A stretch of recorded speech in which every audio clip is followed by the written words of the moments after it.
have used religion to justify killing of people. Islam has condemned terrorism. Quran has categorically stated that killing of one innocent person, Quran has not said killing of one innocent Muslim, it said killing of one innocent person is like killing of whole humankind.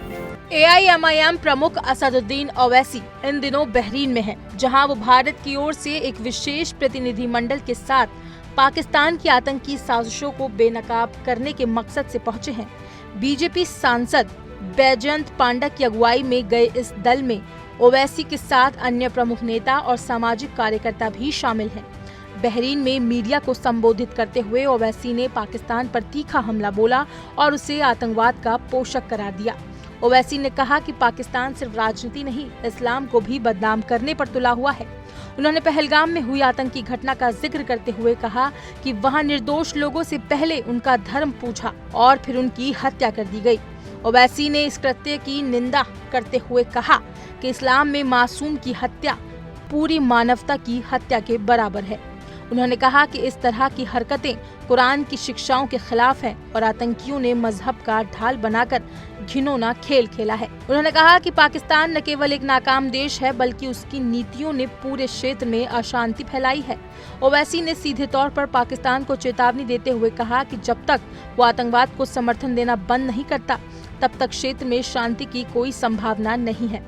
The truth is that these terrorist organizations have justified killing of innocent people in India, and they have out of context quoted Quranic verses. They have out of context quoted the hadith of Prophet Muhammad sallallahu alaihi wasallam. And in our opinion, there is no difference between these terrorist organizations in Pakistan and the ISIS Takfiri ideology. This we must remember.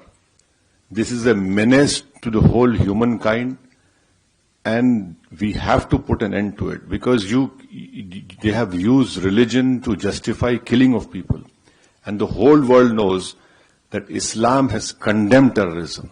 Quran has categorically stated that killing of one innocent person, the Quran has not said killing of one innocent Muslim, it said killing of one innocent person is like killing of whole humankind. This, one must remember, and they have constantly used this to justify their terrorism. उन्होंने बताया कि भारत की सरकार लगातार मासूम नागरिकों की सुरक्षा के लिए हर संभव प्रयास कर रही है और अब ये स्पष्ट कर दिया गया है कि अगर भविष्य में पाकिस्तान ने ऐसी कोई हरकत की तो उसे समझ में भी नहीं आएगा कि उसके साथ क्या हुआ। अपने बयान में ओवैसी ने पहलगाम में मारे गए निर्दोष लोगों का जिक्र करते हुए बताया कि एक महिला के पति को महज 6 दिन पहले शादी के बाद मार दिया गया। वहीं एक अन्य महिला जिसकी शादी 2 महीने पहले हुई थी, उसके पति की भी हत्या कर दी गई। उन्होंने इस क्रूरता को ISIS जैसी आतंकवाद मानसिकता से जोड़ते हुए कहा कि पहलगाम के आतंकी और सीरिया के आतंकियों में कोई फर्क नहीं है। लास्ट में ओवैसी ने सभी राजनीतिक दलों से ऊपर उठकर राष्ट्रहित में एकजुट होने की बात कही। उन्होंने बहरीन की सरकार से अपील की है कि वह पाकिस्तान को फिर से FATF की ग्रे लिस्ट में डलवाने के लिए समर्थन दे, क्योंकि पाकिस्तान अंतर्राष्ट्रीय फंडिंग का इस्तेमाल आतंक फैलाने में कर रहा है।